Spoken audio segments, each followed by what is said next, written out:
जितनी भी माताएं एकादशी का व्रत करती बहुत ध्यान से सुनना आज की कथा हो, शायद जिंदगी में मिली ना मिली, पर ये कथा का रिश्ता तो बहुत ध्यान से सुनना। स्कंद पुराण यहाँ तक कहती है कि इस कथा के चरित्र को जो श्रवण कर लेता है उसको 26 एकादशी करना भी नहीं पड़ती। इस एकादशी की केवल ये कथा सुनकर ही वो तर जाता है। बहुत ध्यान से सुनना इसको कथा को। एकादशी के दिन जब आप जल शंकर को चढ़ाने तो रोज ही जाते हैं। जब एकादशी का दिन रहे और शंकर जी के मंदिर में आप जल समर्पित करें तो 3 बार मुख से स्वधा स्वधा स्वधा या स्वधा स्तोत्र का पाठ, जिसमें 12 श्लोक 2-4 हैं। पैसा तो आ रहा है और घर में टिक नहीं रहा। डॉक्टर में, पुलिस में, एक्सीडेंट आदि में, कहीं गलत जगह पर व्यसन में अगर पैसा जा रहा है, जुए में, मांसाहार, मदिरा पान, या कहीं आया पैसा आने में कमी नहीं, आ रहा है पर टिक नहीं रहा, रुक नहीं रहा।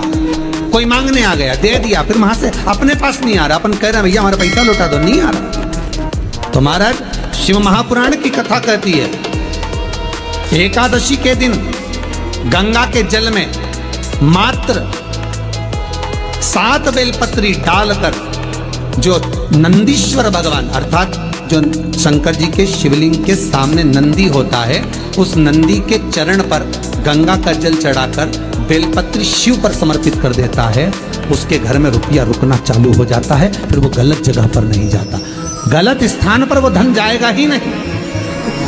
तूने मांग तुझे क्या चाहिए।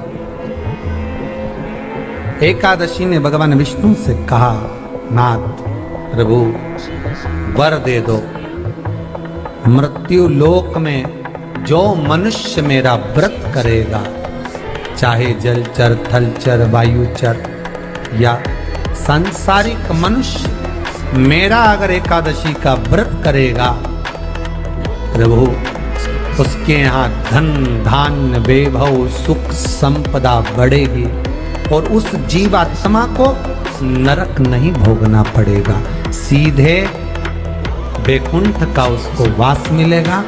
जब जीव आत्मा को लेकर चला जाएगा, यम के दूत जब बंदी बनाकर ले जा रहे होंगे उस जीवात्मा को, जिसके प्राण छूटे होंगे, यम के दूत जब बंदी बनाकर ले जा रहे होंगे, तब मुझे वर दो कि मैं इसका हाथ पकड़कर बेतन्नी से पार उतार कर सारे नरकों से निकालती हुई आपके धाम में लेकर आऊं।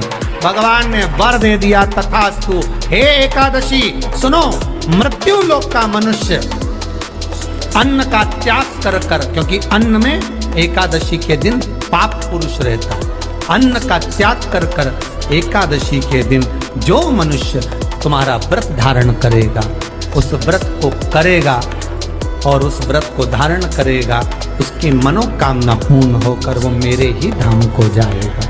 ये तो हुआ एकादशी के जन्म की कथा।